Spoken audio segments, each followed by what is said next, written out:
For the 5th time, they forgot to invite me to Christmas dinner. So, I packed my suitcase and drove to my cabin in the Colorado mountains, at peace and alone. A week later, they showed up at the door with their luggage and everything, thinking they could still walk right in whenever they wanted, just like they always had. But when the door finally opened, they were met by a state trooper, the cameras recording, and my lawyer waiting for them. And in that instant, their faces went pale. I know what you are thinking. How did I get here? How did a 67-year-old woman, a grandmother, a widow, end up facing her own children with the law? Let me tell you from the beginning. It was December 24th, at 6 o'clock in the evening. I was in my kitchen, wearing my apron, preparing some eggnog. The smell of cinnamon filled the entire house. I had bought 2 dozen crab cakes, a whole cheesecake from Mrs. Johnson's Bakery, and I even ordered a stuffed turkey, because Robert, my oldest son, always said it reminded him of his dad. The table was set, white plates with gold rims, the linen napkins I inherited from my mother. I even put out the hand-embroidered tablecloth that I only use on special occasions. I waited. 7 o'clock passed, then 8 o'clock. My phone vibrated. A message from my neighbor, Stella. "Mary, I saw the pictures they uploaded to Facebook. They are all having dinner at Robert's house." My heart sank. I opened the application with trembling hands. And there they were, Robert, his wife Vanessa, my 2 grandchildren, my younger son, Ethan, and his partner, all smiling in front of a table full of food, glasses raised, laughter, hugs, without me. Again. It wasn't the first time. It was the 5th. 5 Christmases in a row where they forgot to tell me. 5 times where I ended up alone, surrounded by food that no one would come to eat. I sat at the empty table. I turned off the tree lights, and I cried in silence, as I had learned to cry in the 8 years since I became a widow. But in the middle of those tears, something changed. I wiped my face. I stood up, and I walked to my bedroom with firm steps. I took a suitcase out of the closet, an old brown leather suitcase that my husband used when he traveled on business. It still smelled like his cologne. I started packing: clothes, medicines, documents, and a small green velvet box that I kept at the back of the closet. A box that no one knew existed. A box full of papers that told the truth about everything. At 11 o'clock at night, I locked the door of my house.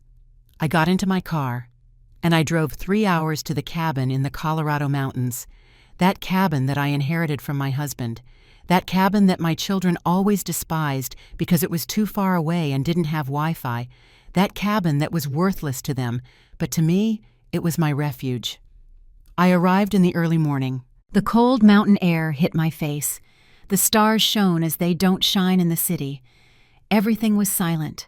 For the first time in years, I breathed easily. I went inside. I lit the fireplace. I made myself some chamomile tea, and I sat in front of the fire with the green box on my lap. I opened the lid slowly. Inside were the loans that Robert never paid me back. $340,000 for a business that never existed. $180,000 that Vanessa borrowed from me for urgent debts that I later discovered were from online gambling. $520,000 that Ethan needed for the down payment on his apartment, but that he used to go on a trip to Europe with his partner. Also, there were the deeds to my properties, the original will, and something else, copies of messages and emails where they planned to have me declared incompetent to take everything. Because I wasn't stupid. I never was. I had just been too much of a mother. But that night, in front of the fire, I made a decision. No more. I took out my phone. I dialed a number I had saved for months. "Attorney Smith," I said when he answered. "I'm Mary Harris. I need you to come see me first thing tomorrow. I'm going to file charges against my children." There was silence on the other end. "Are you sure, Mrs. Harris?" "More sure than I've ever been in my life." I hung up. I closed the box. And for the first time in a long time, I slept soundly. Because I knew that when my children finally noticed my absence, when they came looking for me with their excuses and their manipulations, I would be waiting for them. But not alone. And what happened a week later changed everything forever. If you want to know how this story took a turn no one expected, subscribe to the channel, because what's coming will leave you speechless. Attorney Smith arrived at the cabin the next day, early. He was a man in his 50s, serious, with a worn leather briefcase and a look that inspired confidence. We sat in front of the fireplace. I served him drip coffee that I had prepared in the morning. The steam rose between us as I opened the green box. "Attorney," I began, with a firm voice, "I need you to see this." I took out the documents one by one, signed promissory notes, transfer receipts, text messages, emails, everything organized by date, everything marked with margin notes that I myself had written. He reviewed each paper in silence. From time to time he looked up at me, surprised. "Mrs. Harris," he finally said, "you have documented all of this with impressive precision." "I've been collecting evidence for years, attorney, years waiting for things to change, but I can't go on like this anymore." I told him everything. How after my husband's death 8 years ago, my children started seeing me differently. I was no longer Mom. I was an ATM, a family bank that never collected.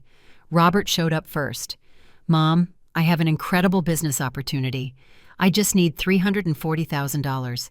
I'll pay you back in 6 months. 6 months turned into 8 years. I never saw $1 back. Then it was Vanessa, his wife. She would arrive with red eyes, dramatizing crises that I later discovered were lies. "Mother-in-law, we have a terrible debt. If we don't pay, they'll foreclose on the house." I gave her $180,000. The house was never at risk, but her addiction to online casinos was real. Ethan, my younger son, the one I thought was different, also failed me. "Mom, I found the perfect apartment. I just need the down payment." I transferred $520,000. A week later, I saw photos on his social media from Paris, London, Rome. He didn't even bother to invent an excuse. "But that's not all, attorney," I continued, taking out another folder. 3 months ago, they tried to forge my signature. I showed him copies of notarial documents, papers where I supposedly authorized the sale of a property my husband left me, a property valued at $4,500,000. The signature looked like mine, but I never signed those papers. "This is attempted fraud," the attorney said, standing up. "Mrs. Harris, with this, we can proceed legally immediately." "Wait," I stopped him. "There's more." I took out my phone. I opened a recording application. I put the audio on speaker. It was a conversation between Robert and Vanessa. I had recorded them without them knowing during a family dinner 2 months ago when I got up to go to the bathroom and left my phone recording hidden under a cushion. Robert's voice sounded clear. "We need to act fast. My mom is old now. If we can get a doctor to certify that she's not right in the head, we can take control of everything." Vanessa's voice responded. "Your brother already spoke with a lawyer. He says that with 2 witnesses and a medical certificate, we can have her declared incompetent. Everything would be placed in a trust, administered by us." Robert laughed. "Poor Mom, always so trusting, so sentimental. She doesn't know this is about business, not family." The silence in the cabin was heavy when the recording ended. Attorney Smith looked at me with a mixture of indignation and respect.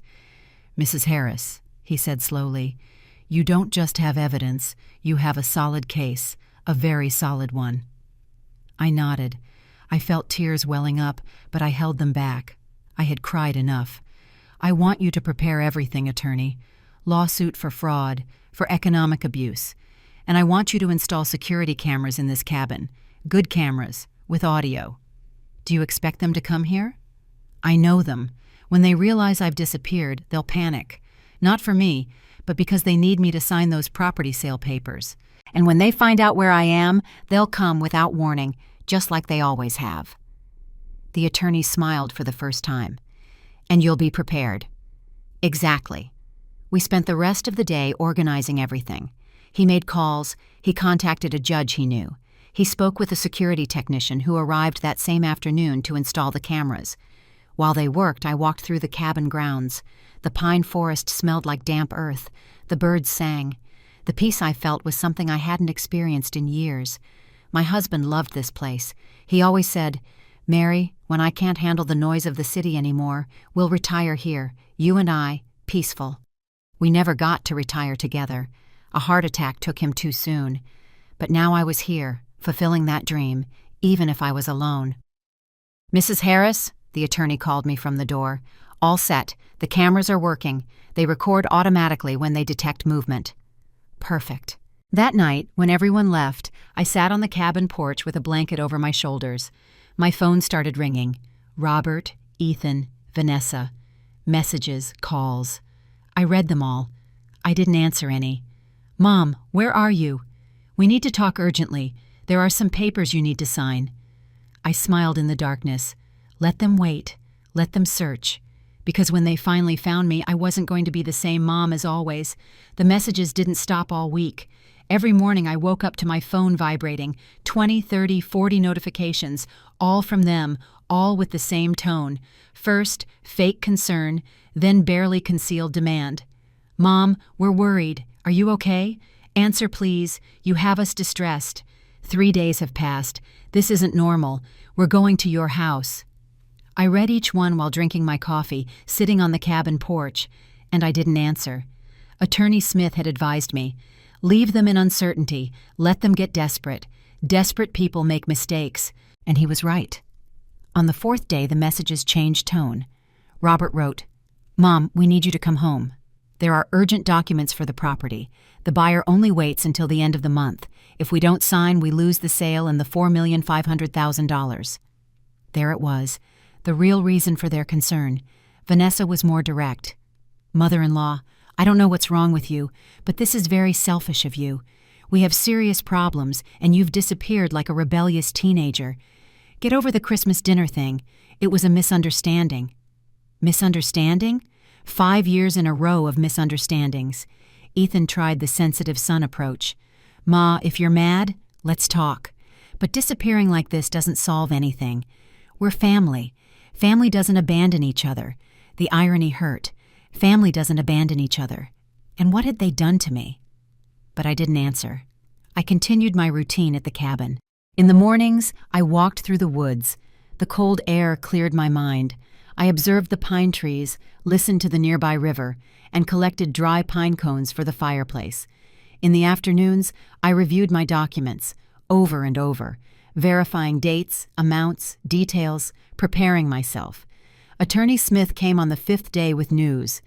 "Mrs. Harris, I hired a private investigator. I asked him to check your daughter-in-law Vanessa's finances." He pulled out a folder. Inside were bank statements, screenshots, transaction records. "Your daughter-in-law has active debts on 3 online casino platforms. The total is $890,000. She's been taking out loans from loan sharks, dangerous people." I felt a pang in my stomach. Not for her, but for my grandchildren. 2 teenagers living in that house, with that pressure, with those problems. "There's more," the attorney continued. "Your son Ethan also has financial problems. He owes back rent. 3 months unpaid. The landlord has already started the eviction process. And Robert? Robert is the most calculating. He doesn't have serious personal debts, but he does need that money from the property. He invested in an import business that is failing. If he doesn't inject capital soon, he loses everything." Then everything made sense. They didn't need me. They needed my money, my properties, my signature. "And the attempted fraud?" I asked. "I already filed the formal complaint. The notary who authorized those fake documents is being investigated." Everything fit together perfectly. That night, as the fire crackled in the fireplace, I took out old photographs from a box. Photos from when my children were little. Robert in his elementary school uniform, smiling without his front teeth. Ethan on my lap, hugging me with those chubby little arms. When did everything get lost? At what moment did I stop being their mother and become their resource? A tear fell onto a photograph. I carefully dried it. I missed those children. But those children no longer existed. On the 7th day, I received a different message. It was from my oldest grandson, Sebastian, 16 years old. "Grandma, my dad is furious. He says if you don't show up, they are going to come look for you. Please let us know you're okay. I miss you." My heart squeezed. He was not to blame for anything. For the first time all week, I replied to a message. But not to Robert, not to Ethan, not to Vanessa, to Sebastian. "I'm fine, my love. I just needed some time for myself. I love you very much." His response was immediate. "When are you coming back?" "Soon. But when I come back, things are going to be different." He didn't understand what I meant, but he would. Soon, everyone would understand. That same night, Robert wrote the message I was waiting for. "I know where you are, Mom. We're all coming there tomorrow. We need to talk in person. And you are going to sign those papers. The drama is over. Drama is—" I read the message 3 times. I walked to the window. The security cameras blinked their little red lights in the darkness. Everything was recording. I dialed Attorney Smith. "They're coming," I simply told him. "Are you ready?" I looked at my reflection in the window glass. A 67-year-old woman, tired, hurt, but standing tall, more than ready. And tomorrow, everything was going to explode. The morning of the 8th day dawned cold and cloudy. I got up early. I made coffee. I dressed carefully. A wine-colored wool sweater, dark pants, my hair pulled back in a simple bun. I wanted to look dignified, strong. Attorney Smith arrived at 9 o'clock with 2 more people. Commander Ruiz, a state trooper of about 40, with a serious look, and a young woman with a professional camera. "Mrs. Harris," the commander greeted me. "The attorney filled me in on the situation. I will be present as an official witness. Everything that happens will be recorded." "Thank you, Commander." "Miss Fernandez," he gestured to the young woman, "will document everything on video. It's protocol in these cases." I nodded. My heart was beating fast, but my mind was clear. We reviewed the plan one more time. The exterior cameras were already recording. The professional camera would capture everything from inside. The commander would remain visible from the beginning. No surprises. Everything legal. Everything documented. "What time did you say they would arrive?" the attorney asked. Robert wrote that they would leave early. From the city, it's 3 hours. I calculate between 11 o'clock and 12 o'clock. We waited. I made more coffee. I reviewed the documents one last time. The commander made some calls from the porch. The camera operator adjusted her equipment. At 11 o'clock and 30 minutes, we heard the engines. 2 SUVs were coming up the dirt road, one black, one white. I watched them kicking up dust on their way to the cabin. "They're here," I announced, feeling the adrenaline rush through my body. "Calm down, Mrs. Harris," the attorney told me. "Remember, you are in control. You have the truth." The SUVs parked in front of the cabin. The doors opened. Robert got out first. Tall, 42 years old, with that demeanor he always had, as if the world owed him something. He was wearing dark glasses even though the day was cloudy. Behind him, Vanessa. Perfect makeup, freshly done nails, a designer bag hanging from her arm. As always, appearances. Ethan and his partner, Daniel, got out of the other SUV, and to my surprise, my 2 grandchildren, Sebastian and Marcella, 16 and 14 years old, came with them. That wasn't in my plans. I didn't want the children to witness this, but it was too late. Robert walked toward the door with determined steps. He didn't knock. He turned the doorknob directly, as he had done all his life, as if this cabin were his. The door didn't open. It was locked. He tried again, harder. Nothing. "Mom!" he shouted, knocking on the door. "Open up! We came all the way from the city. What kind of games are these?" I looked at the commander. He nodded. I walked to the door. I took a deep breath, and I opened it. The expression on Robert's face went from annoyance to confusion in a second, because he didn't find me alone. Commander Ruiz was by my side, in uniform, with his badge visible. The camera operator aimed her equipment directly at them, and Attorney Smith came out behind me with a folder full of documents. The silence was absolute. "What? What is this?" Robert stammered, taking off his glasses. Vanessa took a step back. Ethan turned pale. The grandchildren looked at each other, scared. "This," I said with a firm voice, "is the end of many things. Come in. We need to talk." "Mom, I don't understand anything," Robert said, but his voice no longer sounded authoritative. It sounded nervous. "You will understand. Believe me, you will understand." Commander Ruiz formally introduced himself. "Commander Esteban Ruiz, State Trooper. Your mother requested my presence as a witness in this meeting. Everything will be recorded for the legal protection of both parties." Vanessa whispered something to Robert. He shook his head. "Mom, this is ridiculous. We are your family. Why are there cops? Why cameras? What did they make you believe?" "No one made me believe anything, Robert. On the contrary, I finally opened my eyes." Ethan tried to approach. "Ma, if you're upset about Christmas, we're sorry. Seriously, it was a mistake. But this is too much." "A mistake?" I repeated, feeling the old rage rising in my throat. 5 years of mistakes? Or was the mistake trying to forge my signature to sell my property? The silence that followed was like thunder. Robert opened his mouth, closed it, opened it again. I don't know what you're talking about." "Of course you know. Everyone knows." Attorney Smith stepped forward. "Folks, I have here documentary evidence of attempted fraud, misappropriation, and conspiracy to declare mental incompetence without medical foundation. Do you want to discuss this out here, or would you prefer to come inside?" Vanessa broke first. "Robert, let's go. This is a trap." "No one is leaving," the commander said with quiet authority. "Not until the situation is clarified." Sebastian, my grandson, looked at me with tearful eyes. "Grandma, what is happening?" My heart broke, but I couldn't turn back. "Something is happening that should have happened a long time ago, my love. The truth." And then began the confrontation that would change everything forever. They entered the cabin in silence, a heavy, uncomfortable silence, full of barely concealed fear.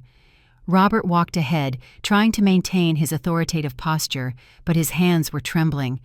Vanessa was biting her nails, something I had never seen her do. Ethan did not lift his gaze from the floor. The grandchildren sat together on the sofa, confused, scared. "Sit down," I ordered, and my voice sounded different, firm, without pleading, without that maternal tone I always used not to inconvenience them. Attorney Smith placed his briefcase on the coffee table. He opened it calmly, taking out folders organized by color. The camera operator adjusted her equipment. Commander Ruiz stood by the door, arms crossed. "Mom," Robert began, "I don't know what these people told you, but—" "No one told me anything. I investigated it all myself. I documented it all myself. I opened my eyes all by myself." I took out the green velvet box. I placed it on the table with a dull thud that made Vanessa jump. "Do you know what this is?" I asked, looking at them one by one. No one answered. "It's the truth you thought I would never discover." I opened the box. I took out the first document. "Robert, October of 2017. You asked me for $340,000 for an import business. You told me you would pay me back with interest in 6 months. You signed this promissory note." I showed him the paper. His signature was there, clear, undeniable. 8 years have passed. I never saw $1. "Mom, the business didn't work. I already explained that to you." "You didn't explain anything. You disappeared for 2 months, and when you reappeared, you acted like it never happened." I took out another document. "Vanessa, March of 2019. You begged me for $180,000. You said you had a debt with the bank, that they were going to foreclose on the house. You cried. You hugged me. You told me, 'Mother-in-law, you are my salvation.'" Vanessa stiffened. "I hired a private investigator. Do you know what he discovered?" I pulled out the bank statements the attorney had given me. "That there was never any foreclosure. That you spent those $180,000 on online casinos, and that today you owe $890,000 to loan sharks. Dangerous people, Vanessa, so dangerous that they are threatening your family." She suddenly stood up. "That's a lie. You have no right to investigate me." "Sit down," Commander Ruiz said with a calm but authoritative voice. Vanessa sat down, trembling. I turned toward Ethan, my younger son, the one who was always more affectionate, the one I thought was different. "Ethan, June of 2020, you asked me for $520,000 for the down payment on your apartment. You said you were finally going to have a home of your own. I felt so proud." Ethan closed his eyes. "A week later, I saw your photos in Europe. Paris, London, Rome, 3 months of travel. Where did that money come from, Ethan? Mom, where from? I had savings. Lie, Attorney Smith interrupted, pulling out more papers. Your bank account was at zero. The only large deposit was the transfer from your mother. That money funded your trip, and today you owe 3 months' rent. Your landlord started the eviction process 2 weeks ago. Daniel, Ethan's partner, looked at him with disbelief. Is that true? Ethan didn't answer. He just buried his face in his hands. Sebastian, my grandson, stood up. Grandma, I don't understand. Did Dad steal from you? Sit down, Sebastian, Robert ordered. No, I want to know what's going on. I knelt in front of my grandson. I took his hands. My love, your parents didn't steal from me, but they did lie to me. They used me, and when I had nothing more to give, they tried to take the little I had left. How? I looked at Robert. He avoided my gaze. Attorney, I said, show them the documents. Attorney Smith placed the copies of the notarial papers on the table, the papers where I supposedly authorized the sale of the property. This reached the public registry 3 months ago, a request for the sale of the property located in Queens, valued at $4,500,000, with the signature of Mrs. Mary Harris. He handed the documents to Robert. The problem is that Mrs. Harris never signed this. The signature is fake, a pretty good forgery, but fake. Robert looked at the papers. His face went from pale to red. The notary said it was legal.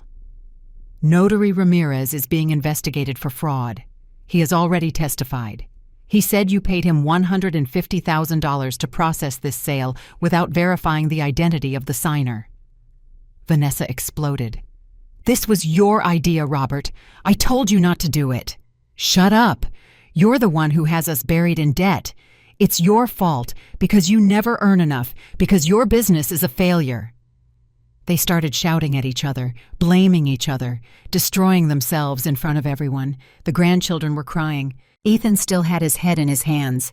Daniel watched everything in shock. I remained seated, calm, watching the facade crumble. Commander Ruiz clapped his hands loudly twice. Silence! Everyone quieted down. Mrs. Harris, the commander said, do you wish to file formal charges? That was the moment. The decision that would change everything. I looked at my children, at Robert, who now looked like a frightened child, at Ethan, who was crying silently, at Vanessa, who was trembling with rage and fear. I looked at my grandchildren, at Sebastian, who looked at me with pleading eyes, at Marcella, who didn't understand anything but felt her world crumbling. I took a deep breath. Before I answer that, I said slowly, I want you to hear something. I took out my phone.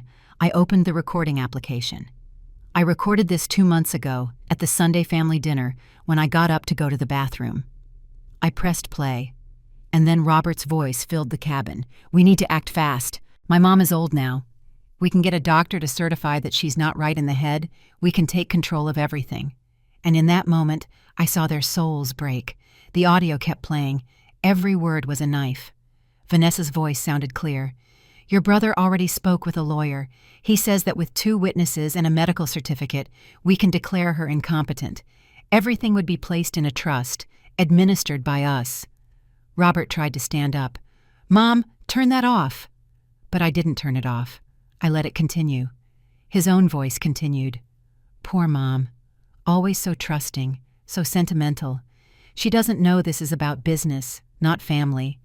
And then the laughter, that laugh that had kept me awake for weeks. Sebastian suddenly stood up, looking at his father with an expression I had never seen before. Horror, absolute disappointment. Dad, did you say that? Did you really want to declare Grandma crazy? Robert held out his hands. Son, it's more complicated than... Answer yes or no. We were desperate. Your mother has debts. The business is failing. You needed to steal from your mom? Sebastian finished, tears streaming down his face. Declare her incompetent to take her money? That's what you needed? Marcella, my granddaughter, was crying silently. She got up from the sofa and ran toward me. She hugged me tightly. Grandma, I'm sorry. I'm sorry. I'm sorry. You have nothing to apologize for, my love, I told her, stroking her hair. Ethan finally spoke, his voice broken. Mom, I knew. Robert told me his plan.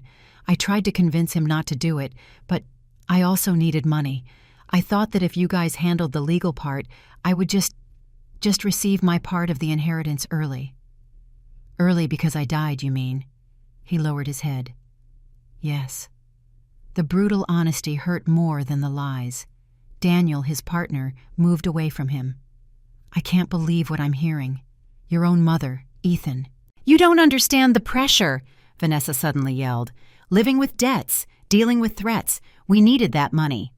Then work, I said simply, like everyone else does, like I did when your father-in-law died and left me with huge responsibilities. I worked. I didn't steal. I didn't lie. You have properties. You have money saved up. You don't need all that at your age. At my age? I repeated, feeling indignation rise. At my 67 years, I no longer deserve to have anything? I no longer deserve to decide about what I worked for all my life? Attorney Smith intervened, placing more documents on the table. Here are the complete records. Mrs. Harris loaned them, in total, $1,040,000 over 8 years. Not $1 was returned. Furthermore, there is evidence of systematic emotional manipulation. He took out printed messages. He read them aloud. Robert, 6 months ago. Mom, if you don't help us, we will lose everything. Do you want your grandchildren to end up on the street? Ethan, 4 months ago. Ma, I thought I could count on you. I guess I was wrong. I guess money is more important than your son. Vanessa, 3 months ago. Mother-in-law, after everything we've done for you, this is how you repay us, with selfishness. Each message was worse than the last. Emotional blackmail, manipulation, fabricated guilt. What did you do for me? I asked Vanessa directly. Tell me, what did you do? She opened her mouth, but nothing came out. I opened my house to you. I babysat whenever you needed time off. I cooked for your parties. I kept your secrets. I forgave your forgetfulness.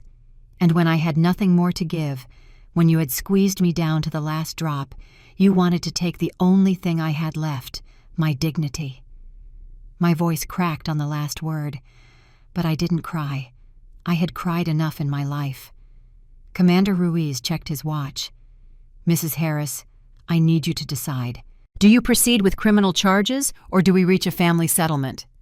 Everyone looked at me, waiting, fearing. I looked at Robert. He avoided my eyes. I looked at Ethan. He pleaded with me in silence. I looked at Vanessa. She hated me. I could see it in her eyes. And I looked at my grandchildren, Sebastian and Marcella, 2 innocent teenagers caught in their parents' poison. I want to make a proposal, I finally said. Attorney Smith tensed up. Mrs. Harris, remember that. I know, attorney, but I want them to decide. I stood up. I walked to the window. Outside, the pine trees swayed in the wind. Everything was peaceful out there. Everything was war in here. I have 2 options for you, I began. Option 1, I file formal charges. Robert faces accusations of attempted fraud. Vanessa too. Ethan for complicity. All 3 could end up with criminal records, possibly jail time. I heard sobs behind me. I didn't turn around. Option 2, we resolve this as a family, but with my conditions, and they are not negotiable. What conditions? Robert asked in a weak voice. I turned to face them. First, you return every dollar I loaned you, the complete $1,040,000. You can do it in monthly payments for 5 years, but you return everything. Mom, that's impossible. Don't interrupt me. Second condition, a temporary restraining order, 3 years without direct contact, except for supervised occasions or real emergencies. I need space. I need to heal. Vanessa scoffed. That's absurd. Third condition, mandatory family therapy, all 3 of you, individual and group, with a therapist that I will choose. You will pay for it. And what do we gain? Vanessa asked sarcastically. I looked at her directly. You gain not going to jail. You gain your children not growing up visiting you behind bars. You gain an opportunity to learn to be decent human beings. The silence was absolute. Fourth and final condition, I continued. feeling my voice strengthen. "You lose any right to my inheritance. Everything I own will go to a foundation I will create for elderly women who are victims of family abuse, and a trust fund for Sebastian and Marcella, which they will receive when they turn 25 years old." "You can't do that," Robert shouted. "Yes, I can. It's my money, my life, my decision." And then I gave them 60 seconds to choose their fate. 60 seconds, I repeated, looking at the clock on the wall. "Decide now."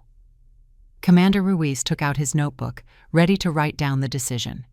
The camera operator continued recording every gesture, every tear, every moment of desperation.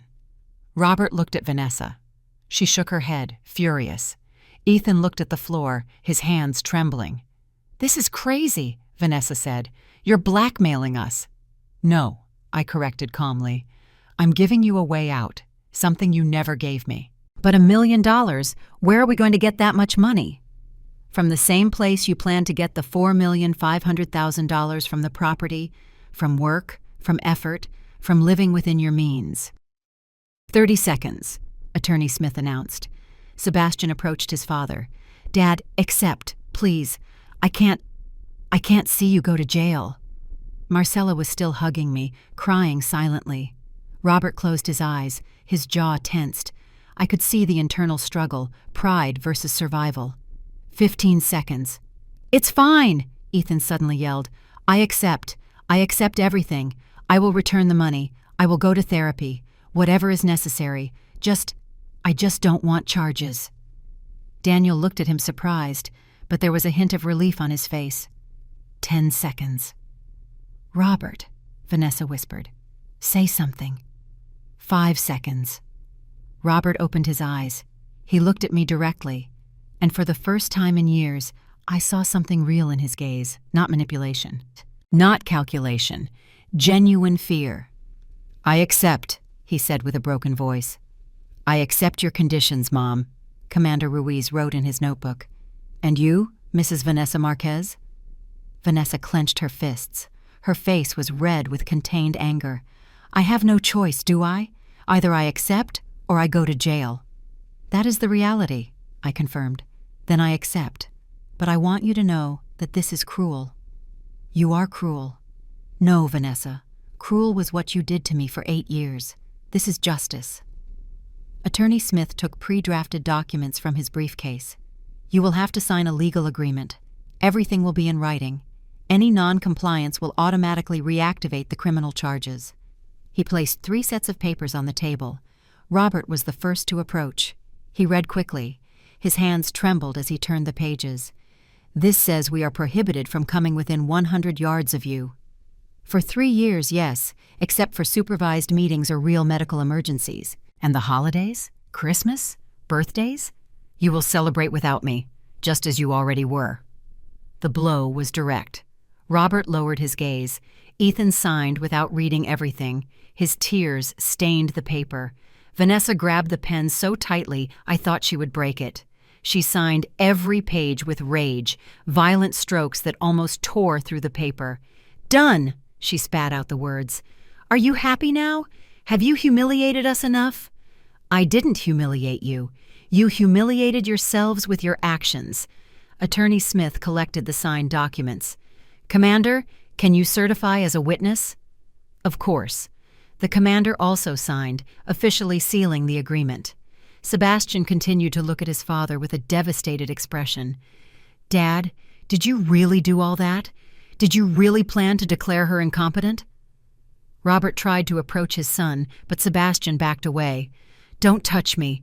Right now, I don't want you to touch me. Son, please. You lied to me.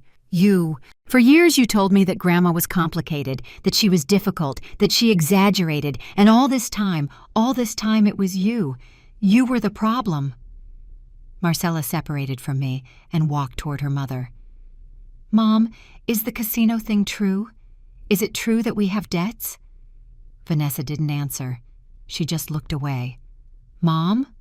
"Yes," she finally admitted with a harsh voice. "I have problems, but that doesn't give your grandmother the right to destroy this family." "I didn't destroy anything," I said firmly.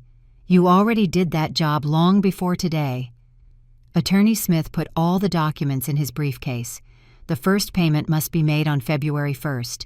That is $17,334 monthly for 60 months. The bank transfer details are in the agreement. And the therapy? Ethan asked in a weak voice. I will send you the therapist's information. The first session must be within 2 weeks.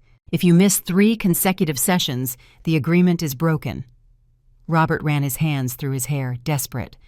How are we going to pay for all this? The business is bankrupt? Vanessa's debts? That is no longer my problem, I said simply. You created this mess. You fix it. But we are your family. Family doesn't steal. Family doesn't betray. Family doesn't plan to destroy its own members. Commander Ruiz cleared his throat. Mrs. Harris, is there anything else you need? Yes, that they leave. We are finished here.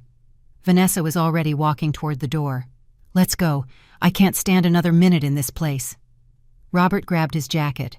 Ethan dried his tears, but Sebastian and Marcella remained still. Grandma, Sebastian said with a trembling voice, are we also prohibited from coming? My heart softened. Those children were not to blame for anything. You can visit me whenever you want, my loves. You are innocent in all of this. Really? Marcella asked hopefully. Really. In fact, I looked at the attorney. I wanted to be clear in the agreement that the grandchildren can visit me freely, with or without their parents. It will be so, Attorney Smith confirmed. Sebastian ran to me and hugged me tightly. I'm sorry, Grandma. Sorry for not realizing what was happening sooner. You have nothing to apologize for. You are a good boy.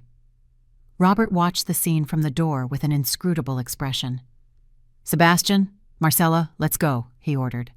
In a minute, Dad, Sebastian replied without letting go of me.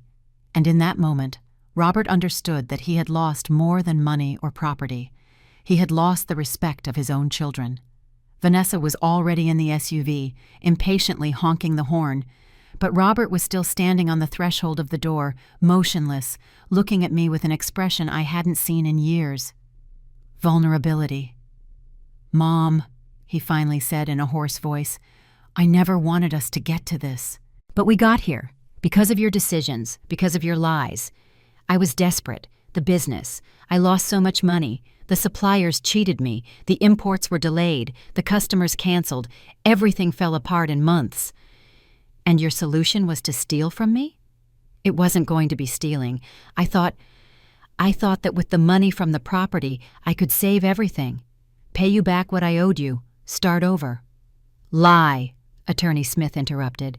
The emails we have show that you planned to split the money into 3 parts. Nothing was intended to be returned to Mrs. Harris. Robert closed his eyes. Trapped in his own lie. Ethan was still sitting on the sofa, his head in his hands. Daniel was by the window, arms crossed, processing everything he had heard. Ethan, I said, looking at my younger son, look at me. He slowly looked up. His eyes were red, swollen. Why?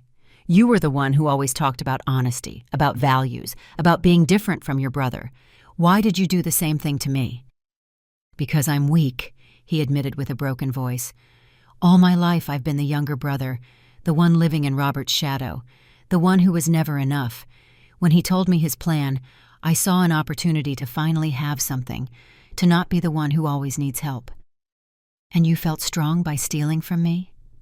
I didn't steal from you. I was just going to receive my part of the inheritance early. You were going to receive your part when I died, you mean? Did you want me to die, Ethan? No, of course not, Mom. Then what did you want? Because you planned to declare me incompetent. That meant locking me up somewhere, taking away my freedom, treating me as if I were already dead in life. The silence was crushing. Daniel spoke for the first time. Mrs. Harris, I didn't know anything about this, I swear. If I had known, I would have stopped Ethan. I know, Daniel. It's clear you're a good person. I wish my son would learn from you. Ethan sobbed harder. Sebastian and Marcella were still by my side. Marcella took my hand. Grandma, can I ask you something? Anything you want, my love. Why did you never say anything? Why did you put up with it for so long? I took a deep breath. It was a question I had asked myself 1,000 times. Because I was afraid of being left alone, afraid that if I confronted them, I would lose them forever. I preferred to endure the pain than to live without family. And now? Now I understand that solitude with dignity is better than company with humiliation. Marcella hugged me tighter. Commander Ruiz checked his watch. "Folks, it's time to leave. The agreement is signed. The conditions are clear." Robert finally moved toward the door, but before leaving, he turned around one last time. "Mom, I know you think I'm a monster, but I want you to know that I do love you. In my clumsy, misguided way, but I love you."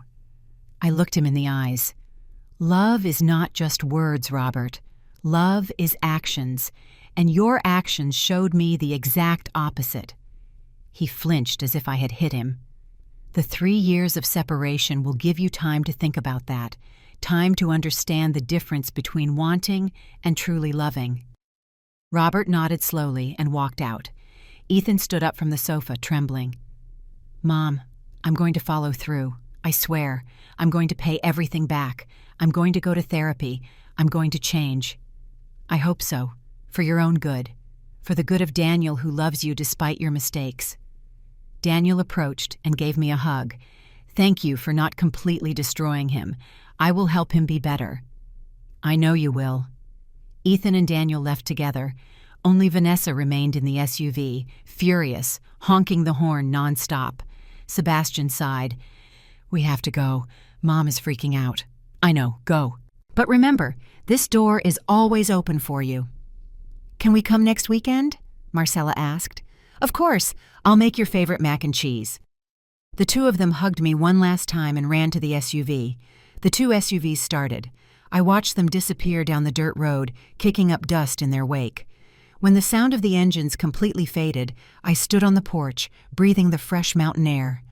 Attorney Smith walked up beside me. "Mrs. Harris, you were very brave today." "I didn't feel brave. I felt broken."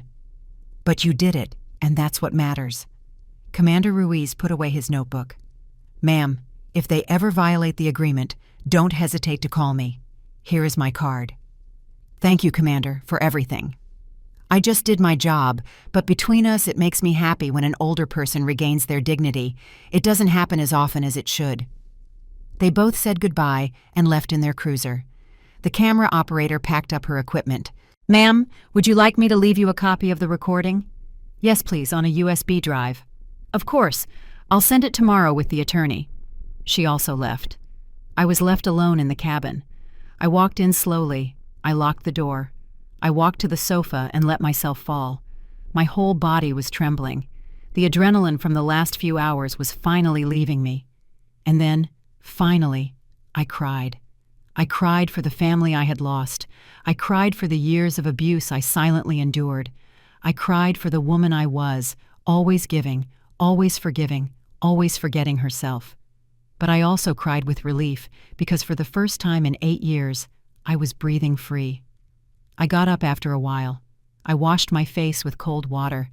I made myself a chamomile tea and sat in front of the fireplace with the green box on my lap.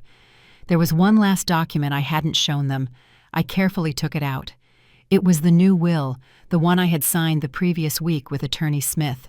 I read it once more, making sure everything was as I wanted. The Foundation for Elderly Women who are victims of family abuse would receive 60% of my estate. The trust fund for Sebastian and Marcella would receive 35%, and the remaining 5% would go to Daniel for being the only good person to enter this family in years. Robert, Ethan, and Vanessa. Nothing, zero, because love is shown, and they showed that they never truly loved me. 2 weeks passed. 2 weeks of silence, of peace, of waking up without a knot in my stomach. I stayed in the cabin, enjoying the sound of the wind through the pine trees, the crackle of the fire at night, the taste of coffee drunk without rushing. Sebastian and Marcella came the first weekend as they promised. They arrived by bus, alone, without their parents. We cooked together, walked through the woods, talked about everything and nothing. I told them stories about when their grandfather was alive, about when their dad and uncle were good kids, before money changed their hearts. Grandma, Sebastian asked me while we were chopping vegetables for dinner, do you think Dad can change? I want to believe it, I answered honestly, but real change only comes when you hit rock bottom, and I'm not sure your dad has hit rock bottom yet. Mom is worse, Marcella said quietly. She screams all the time. She blames Dad, Dad blames her. The house is hell. It hurt to hear it, but it wasn't my responsibility to fix it. Do you know anything about Uncle Ethan? I asked. I spoke with him a few days ago, Sebastian said. He sounds different, more serious. He said he started looking for a second job to pay faster. I'm glad to hear that. The following Monday, I received a call from Attorney Smith. Mrs. Harris, I have news. Ethan made his first payment. $17,334, full amount, 2 weeks before the deadline. I felt something warm in my chest. Surprise. Hope. And Robert? There was a pause. Robert hasn't transferred anything, but there are still 2 weeks left. I understand. Also, Robert's wife, Vanessa, tried to contact me. She wants to renegotiate the terms of the agreement. Renegotiate? She says they are too harsh, that they can't comply, that we should consider a 50% reduction. I laughed. It was a bitter laugh, but a laugh nonetheless. Tell her there's no renegotiation. The agreement is signed. Either they comply or face charges. It's that simple. I will tell her that. I hung up and looked out the window. Vanessa had learned nothing. She was still looking for shortcuts, easy outs, ways to avoid the consequences. But Ethan paid. That night, I lit a candle in the small sanctuary my husband had built in the cabin. I prayed for my children, for their lost souls, for the possibility of redemption. The next morning, as I prepared pancakes, I heard a car approaching. My heart raced. The cameras were still working. If it was Robert violating the agreement, it would be recorded. But when I looked out the window, I saw an unfamiliar car, an old but well-maintained gray sedan. The door opened and Ethan got out. Alone. He walked to the door and knocked gently. I hesitated for a moment. Then I opened it. "Mom," he said with a trembling voice, "I know I shouldn't be here. I know the agreement says 3 years without contact, but I need to tell you something.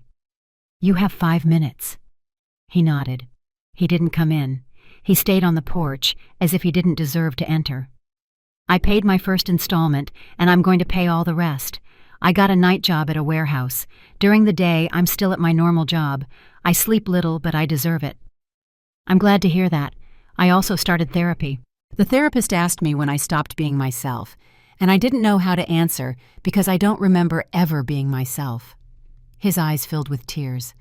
I was always the younger brother, the one who lived in comparison, the one who was never enough.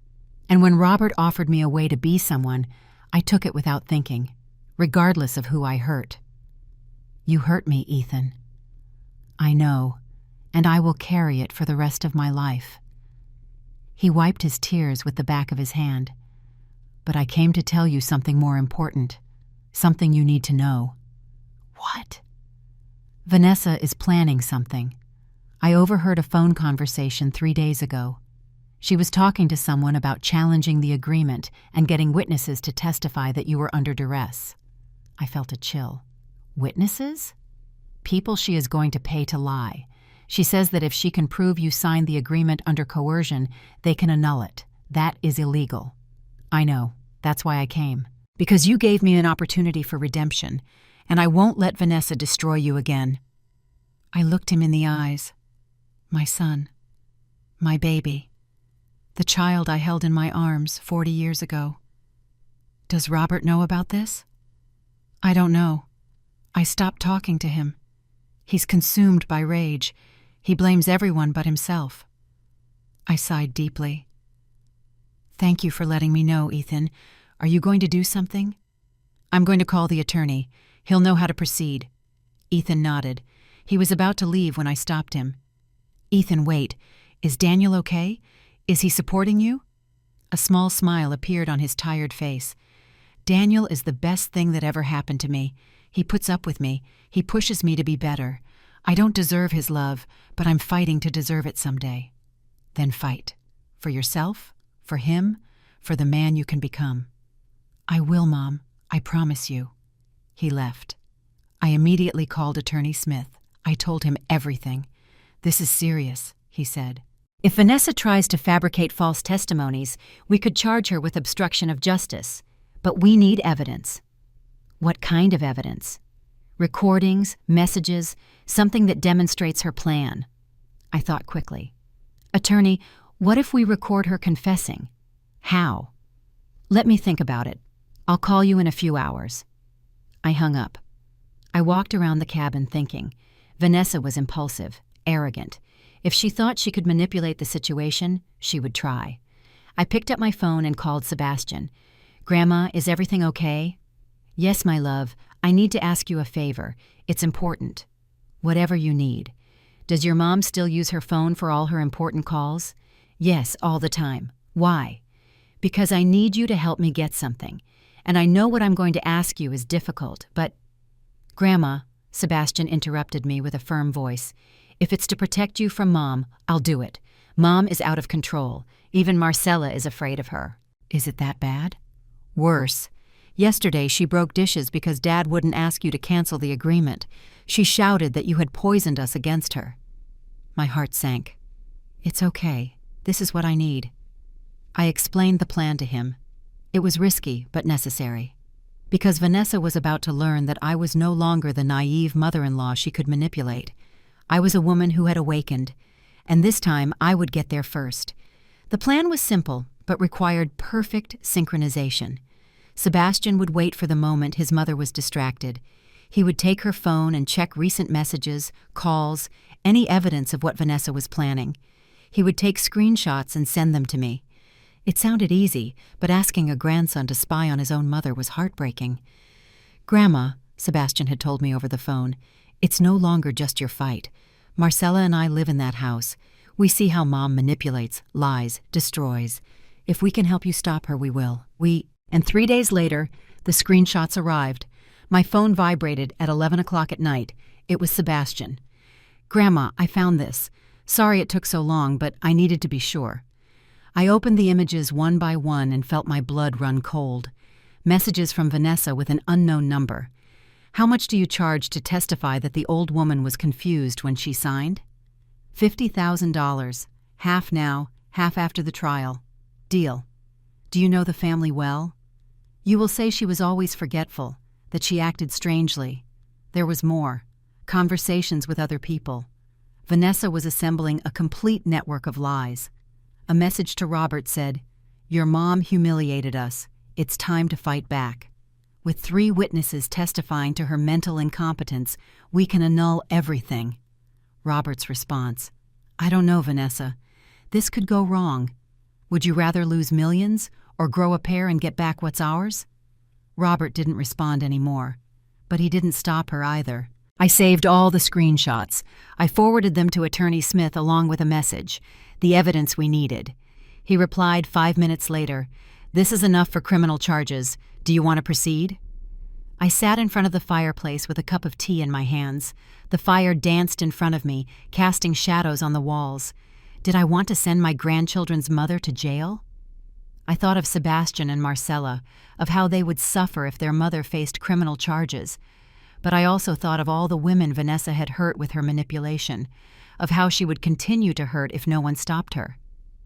Proceed, I finally wrote, but with one condition. Which one? I want to confront her first, face to face, give her one last chance to confess and retract. Ma'am, that could be dangerous.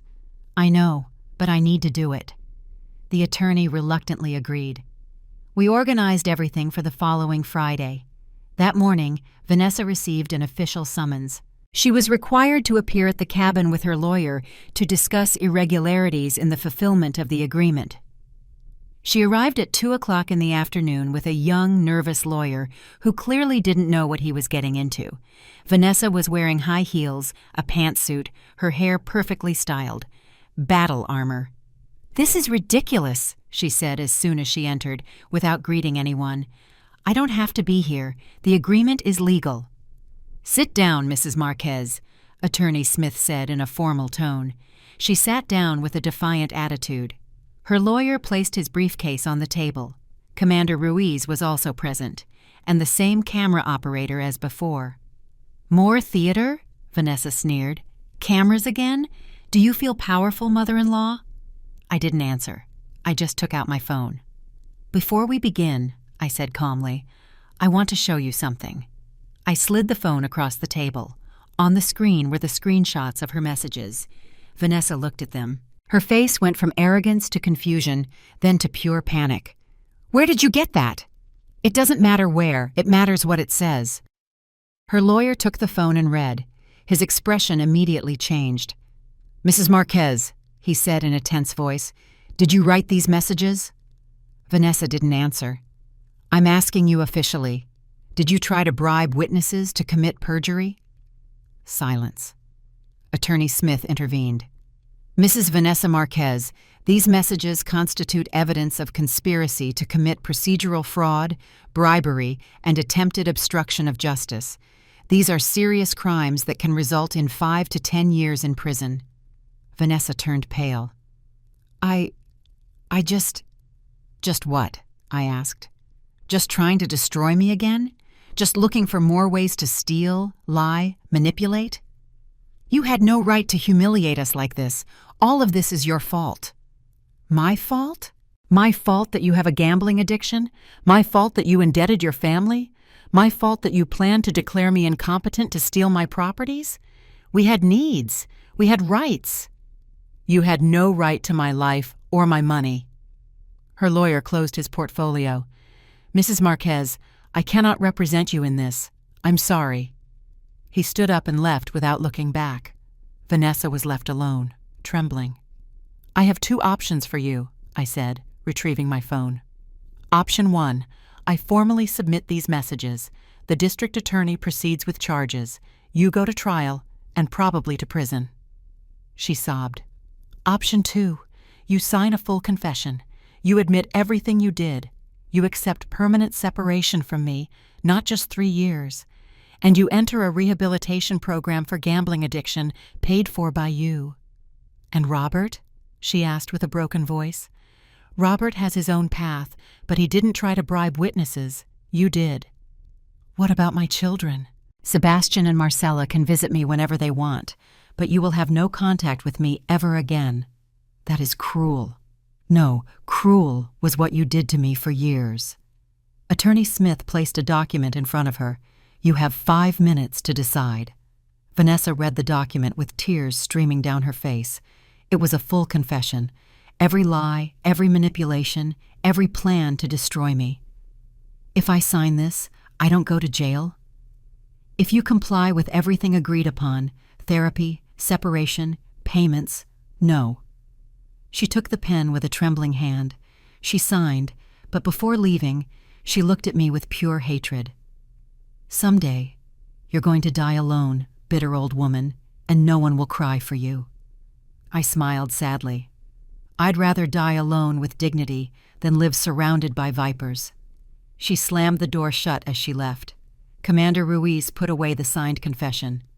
"Mrs. Harris, this officially closes the case unless she defaults." "Thank you, Commander." When everyone left, I remained seated in the silence of the cabin. I had won, legally, emotionally, but I didn't feel victory. I felt exhaustion. Exhaustion from years, from battles, from being strong when I just wanted to be a mother. That night I called Sebastian. "Grandma, how did everything go?" "It went well, my love. Your mom signed a confession. She won't go to prison if she complies with the conditions." "And Dad?" "Your dad has until tomorrow to make his first payment. If he doesn't, there will be consequences too." There was silence. "Grandma, is all this worth it? So much pain?" I looked at the flames in the fireplace. "Yes, Sebastian, because for the first time in my life, I'm worth more than my money. I'm worth more than what I can give. I just matter." And that lesson, although painful, was the most important one I could teach him. February 1st arrived. Payday. I woke up early with a knot in my stomach. I checked my phone every 5 minutes, waiting for the bank notification. At 8 o'clock in the morning, the first transfer came in, $17,334. Ethan, punctual again. I felt a flicker of pride. My younger son was complying. At 9 o'clock, nothing from Robert. At 10 o'clock, nothing. At noon, I called Attorney Smith. Robert hasn't paid. I know. I already tried to contact him. He's not answering calls. What do we do? The agreement is clear. If he defaults on the first payment, the criminal charges are automatically reactivated, but you have the final word. I hung up and looked out the window. The pine trees swayed in the cold February wind. Robert, my oldest son, the one who was born first, the one who made me a mother. Was I really going to send him to face charges? My phone rang. It was Sebastian. Grandma, I need to talk to you. Tell me, my love. It's about Dad. He's not good. Very not good. Not good how? Yesterday his company went bankrupt. The creditors took everything. The office, the vehicles, even the computers. They came with marshals and took everything. I felt a weight in my chest. And that's not the worst. Sebastian continued with a broken voice. Mom left him. She left with her suitcases last night. She said she wasn't going down with him. And you, Marcella? We stayed with Dad. Someone has to be here. But Grandma, I've never seen him like this. He's on the sofa, hasn't showered, hasn't eaten. He just stares at the ceiling. He doesn't talk. I closed my eyes. Pain, anger, sadness, all mixed together. Where are you now? At the house. But a bank notification came. They are 2 months behind on the mortgage. They are going to lose the house too. Sebastian, listen to me carefully. You and Marcella can come stay with me, always. This cabin is your refuge. And Dad? That was the question. The question I had been avoiding. Your dad has to hit rock bottom, completely. It's the only way he'll learn. Grandma, he's already hit rock bottom. He's already lost everything. Not everything. He still has you. Sebastian sobbed on the other end. I don't know what to do. Come tomorrow, all 3 of you. Your dad, too. Really? Really. But under my conditions. I hung up and called Attorney Smith. Attorney, don't reactivate the charges. Not yet. Mrs. Harris, give me 3 days. Just 3 days. All right. But after that, legally, I must proceed. The next day, Robert arrived with his children. He got out of a borrowed car with wrinkled clothes, days of stubble, deep dark circles under his eyes. He was not the arrogant man who had arrived weeks ago. He was a ghost. Sebastian and Marcella entered first. Robert stayed outside, as if he didn't deserve to enter. Come in, I said from the door. He entered slowly, without looking me in the eyes. Sit down. He sat on the sofa. The children went to the kitchen, giving me space. I made coffee. I served him a cup. He held it with trembling hands, but didn't drink. I lost everything, he finally said in a hollow voice. The company, the savings, the house, my wife, everything. And now what? I don't know. Honestly, I don't know. Are you going to blame me? He looked up for the first time. His eyes were red, empty. No, I can't blame anyone else anymore. It was my fault. Everything was my fault. It was the first time I had heard him admit it without excuses. Do you know what your biggest mistake was, Robert? Trying to steal from you? No. Your mistake was believing that money would make you someone, that having more would give you value, that possessing things was the same as being someone. He lowered his head. Your dad taught you to work hard. I taught you to be honest. But at some point you decided that those lessons didn't matter, that there were shortcuts. I'm sorry, Mom. I know it's not enough, but I'm sorry. It's not enough, but it's a start. He took a sip of coffee. He was trembling. I have no way to pay you back. I have nothing. I know. So what do? Do I go to jail? I took a deep breath. This was the decision I had been postponing. I have a different proposal. What? I forgive the entire debt. The $340,000. You don't have to pay me back. Robert abruptly raised his head, confused. What? But with conditions. Which ones? First, you come live here, at the cabin. With me, you and the children. What? Second, you work. There's a lumber mill half an hour from here. The owner is an acquaintance of your father's. I called him. He will give you a job, physical, hard, low-paying work." Robert blinked, processing. "Third, you go to therapy. Every week, no exceptions." "And for how long?" 1 year. You live here, you work, you go to therapy, you save every dollar. At the end of the year, if you comply with everything, I will help you start over. A small investment for an honest business. Small, humble. "I don't understand. Why would you do this?" I stood up and walked to the window. "Because I'm still your mother, and mothers don't abandon, even when their children have abandoned them." Robert broke down. He cried like he hadn't cried since he was a child. Deep, heart-wrenching sobs, years of arrogance falling away. Sebastian and Marcella came out of the kitchen and hugged him.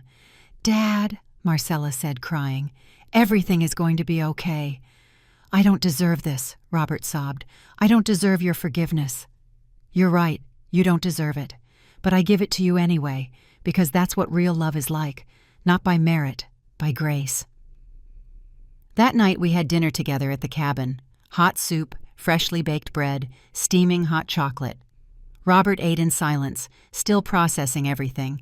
Sebastian and Marcella helped wash the dishes. When the children went to sleep in the guest room, Robert and I remained in front of the fireplace. "Mom," he said softly, "how can you forgive me after everything I did?" "I didn't say I completely forgave you," I said. "I said I'm giving you an opportunity. What's the difference?" "Forgiveness is earned with time and actions. Opportunity only requires you to show up, every day, to try. And if I fail? Then you'll fail, but at least you tried." Robert looked at the fire. "Does Ethan know about this?" "I'll call him tomorrow. He's doing his part. You must do yours too." "And Vanessa?" "Vanessa chose her path. She signed permanent separation. She's in a rehabilitation center for gambling addiction. If she completes it, maybe she can rebuild something with you. But that is no longer up to me." Robert nodded. "There's something else you should know," I added. "What?" "The will remains the same. You will not receive an inheritance. Everything goes to the foundation and the Children's Trust Fund." "I understand. I don't expect anything." "Good, because this is not about money. It's about becoming the people our loved ones deserved us to be." And that night, for the first time in years, I slept knowing that, just maybe, my son could find his way back to himself. 1 year passed. 12 months of transformation, of pain, of growth. Robert fulfilled every condition, every single one. He worked at the lumber mill from 6 o'clock in the morning. He came home with rough hands, a sore back, his pride wounded, but his dignity intact. The first months were terrible. I heard him crying in his room some nights. A 42-year-old man, accustomed to suits and offices, now carrying logs and operating heavy machinery. But he didn't give up. Every Thursday, he went to therapy with the therapist in town. He came back quiet, reflective, processing layers of his own darkness. Sebastian and Marcella finished the school year living in the cabin. They adapted well, better than well. They flourished away from the toxic environment of their previous home. Marcella got the best grades of her life. Sebastian discovered he liked working with wood and started learning carpentry at the lumber mill on weekends. Ethan fulfilled every payment, all 60 of them, without missing a single one. In March, he called me crying. "Mom, I made the last deposit, the complete $1,040,000 with interest. I'm proud of you. I never thought I could do it, but Daniel helped me. He kept me focused. He made me believe I could be better. He's good for you." "I know. That's why I proposed to him, and he said yes." My heart filled with joy. "When?" "In 2 months, and we want you to be the one to marry us. Well, to give a blessing, to be a part of everything. I'll be there." Vanessa completed her rehabilitation program, 6 months in residence. She came out different, thinner, more serious, without the manic sparkle in her eyes. She called me in September. "Mrs. Harris, I know I signed a permanent separation, but I wanted to call to apologize, truly, without manipulation, without an agenda." "What did you learn, Vanessa?" There was a long pause.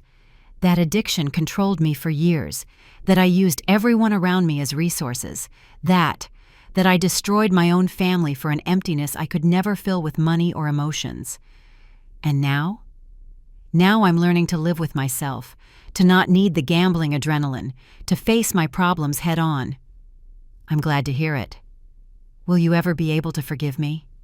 Someday, maybe, but that day is not today. I understand. Thank you for not sending me to jail, for giving me this opportunity. She hung up. I didn't know if I would hear from her again, and that was fine. In November, the first Christmas since everything exploded arrived. Sebastian and Marcella decorated the cabin with lights and ornaments. We put a small tree near the fireplace. Ethan and Daniel arrived 2 days early. They brought gifts, food, laughter. Robert prepared dinner, roast turkey, mashed potatoes, salad, eggnog. He did it all with his own hands. The night of December 24th, we all sat around the table. Robert, Ethan, Daniel, Sebastian, Marcella, and me. I would like to say something, Robert began, standing up. Everyone looked at him. A year ago, I was a different person, a horrible person, arrogant, manipulative, willing to destroy my own mother for money. His voice broke. Ethan put a hand on his shoulder. This year taught me that hitting rock bottom is painful, but necessary. I lost everything material, but I found something I had forgotten. My humanity. He looked at his children. Sebastian, Marcella, I'm sorry for not having been the father you deserved, for prioritizing appearances over real love. They were both crying. Ethan, I'm sorry for dragging you into my plans, for polluting you with my sick ambition. Ethan nodded, wiping his tears. And Mom, Robert looked at me directly. Sorry for forgetting who you were, for seeing you as a resource and not as the extraordinary woman who gave me life, raised me, and loved me, even when I didn't deserve it. He knelt in front of me. I don't deserve your forgiveness, but if you can give it to me someday, I will spend the rest of my life trying to honor it. I took his face in my hands. I looked him in the eyes. Robert, I forgive you. He cried like a child in my arms. After dinner, while the others washed dishes and sang carols, I went out to the porch. The sky was clear. The stars shone like diamonds over the snowy pine trees. Ethan came out behind me with 2 mugs of hot chocolate. Mom, what are you thinking about? Your dad, about how much I still miss him. He would be proud of you, of how you handled all this. You think so? I know so. Dad always said you were the strongest woman he ever met. Now I understand why.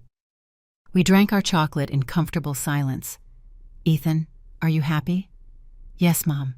For the first time in my life, I'm genuinely happy. I have debts, I work 2 jobs, I live in a small apartment. But I have Daniel, I have peace, I have dignity. Then you are rich. He smiled. Yes, I guess so.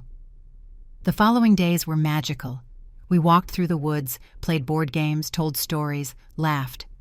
On January 1st, while everyone was sleeping, I opened my diary. I had started writing a year ago, documenting everything. The betrayal, the pain, the struggle, the redemption. I wrote the last entry. Today, I am 68 years old. I am no longer the woman who waited for crumbs of love from her children.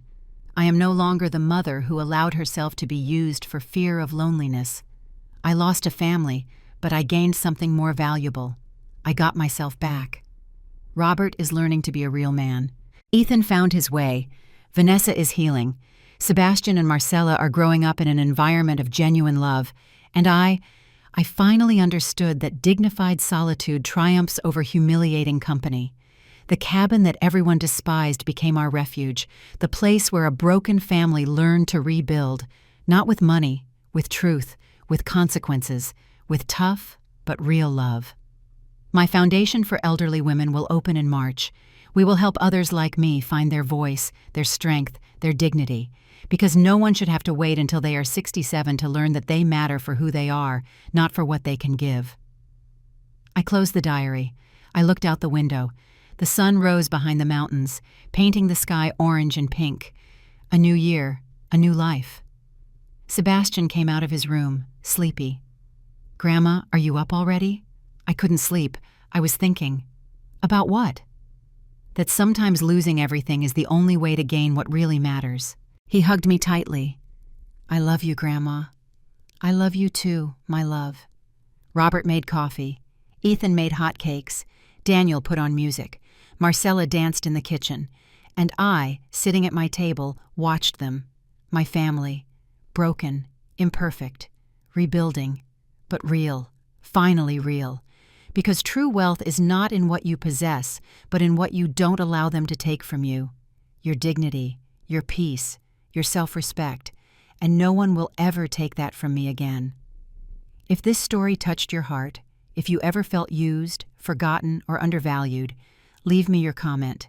Tell me where you are watching us from and what lesson you take from Mary's story. Like this video if you believe it's never too late to reclaim your dignity, and subscribe to the channel for more real-life stories of brave women who learn to put themselves first without guilt. Because everyone deserves love. But first, we must learn to love ourselves. Thank you for staying with me until the end, until the next story.